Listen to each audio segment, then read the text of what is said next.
just had the Office of the Vice President receive the copy of the subpoena. Kailan nyo siya hanap sa By Friday po, November 20.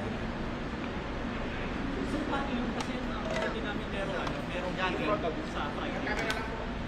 Opo, ang purpose po ng subpoena is to shed light sa mga utterances ng Vice President.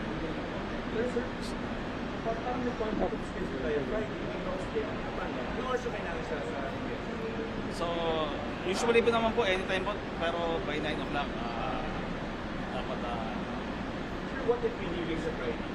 pwede naman po siya magpadala ng emissary or ng kahit na sinong messenger para i-reset o Pwede mag-reset. pwede naman po siguro kung talagang may urgency na. Pero sir, basically, kailangan niyo pa siya. Sana po, mas maganda kung mismo yung Vice President na po. Kasi nyo lang nag-receive.